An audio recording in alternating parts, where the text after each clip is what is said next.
because of political correctness. It's okay for MEPs with no responsibility or power to sit here and say that we need an open door to limit the numbers of people, but people in the real world are being hurt. All of a sudden, these men began groping us. They touched our behinds, they grabbed between our legs, they touched us everywhere.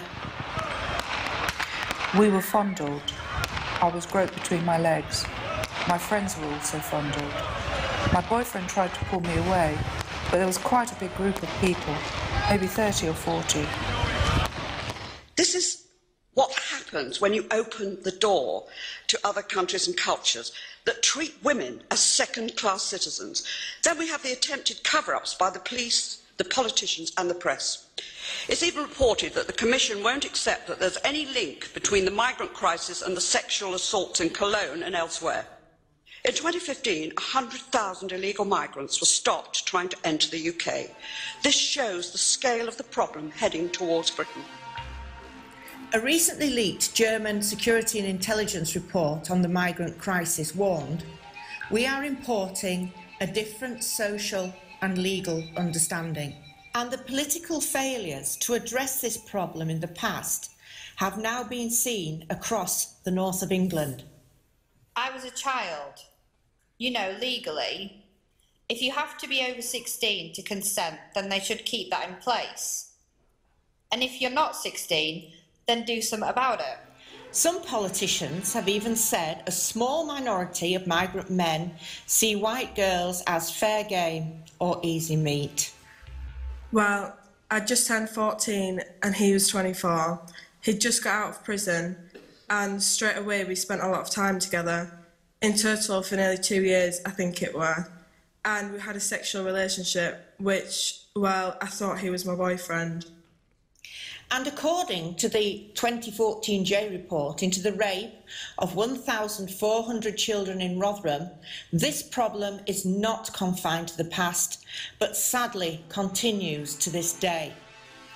For me, we can no longer let our values be sacrificed to accommodate imported cultural practices. No more should we allow apologists to make excuses for the behaviour of people who should respect our values over their own. No longer can we allow a duality in the application of the law based on ethnic background of a perpetrator. I want a Britain that's not afraid to take pride in its own cultural values. And a Britain that's free to continue its tradition of tolerance and freedom without a blurring of the cultural line of what is and is not acceptable.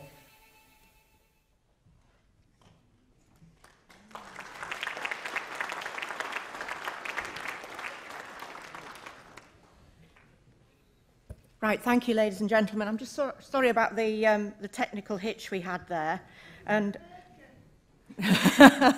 that's true. And I'm going to use an autocue, and I'm from Yorkshire, so it might even go further wrong.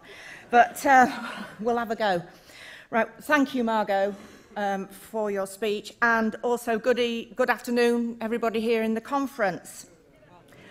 Very quickly, before I go into something else, I'd just like to say that there was a very important trial in Sheffield this week where we had 6 perpetrators of child sexual exploitation convicted and given maximum sentences for their crimes. But what I'd like to say is the real heroes of that day were the victims. They showed such courage.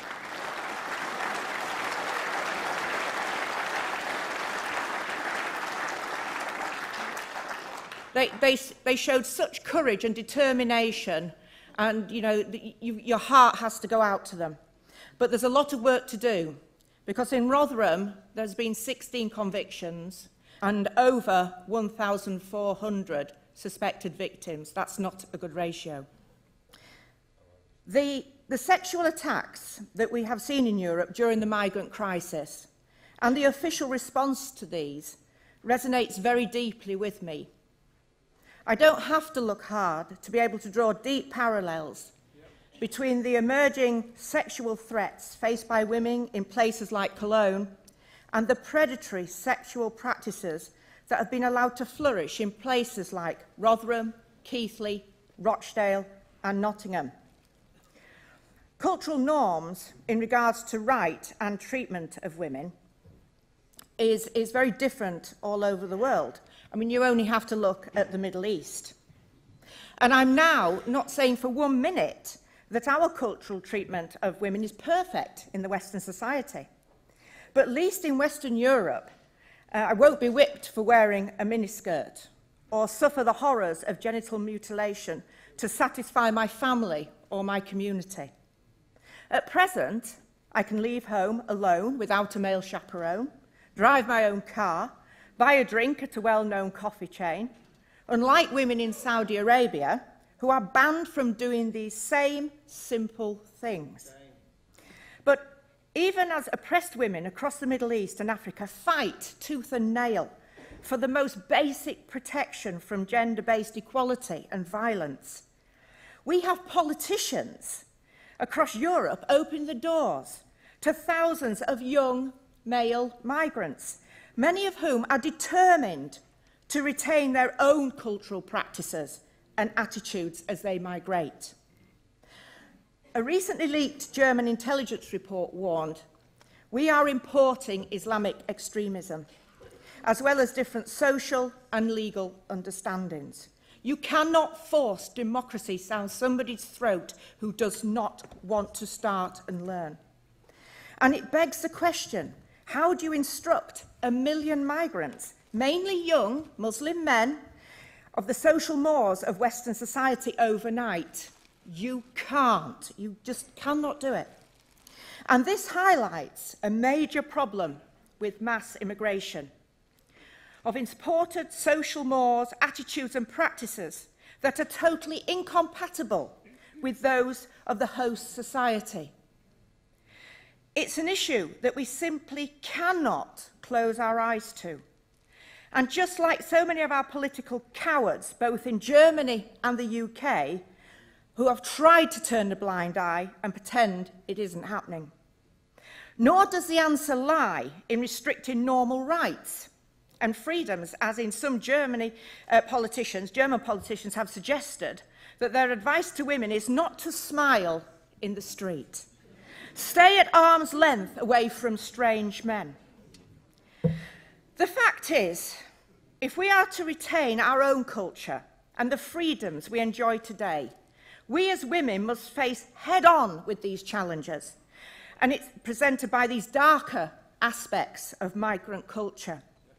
No longer can we let our values slip to the point where the innocence of 1,400 children or more in one town can be sacrificed at the altar of political correctness.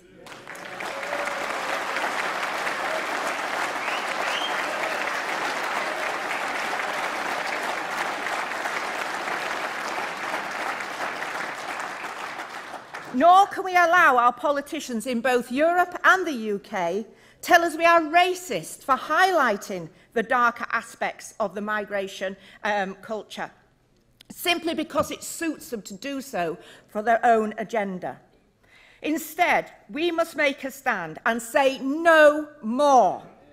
No more should we tolerate men who regard women as their inferior and treat unaccompanied women, as some politicians in this country have said, are fair game or easy meat.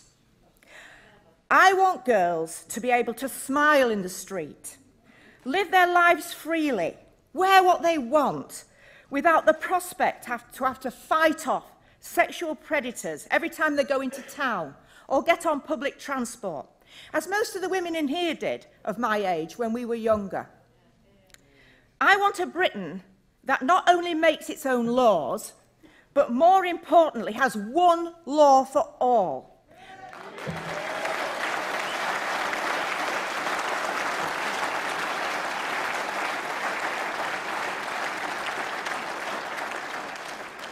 And that law has to be respected by everybody, regardless of your background. I want a Britain that is not afraid to take pride in its own cultural values. A Britain that's free to continue its tradition of tolerance and freedom without a blurring of the cultural line of what is and is not acceptable. There's one way to achieve this, ladies and gentlemen, and you need to leave here today and tell absolutely everybody you come across, and that is to vote for Brexit. We need to be able to govern our own country and control our own borders. Thank you.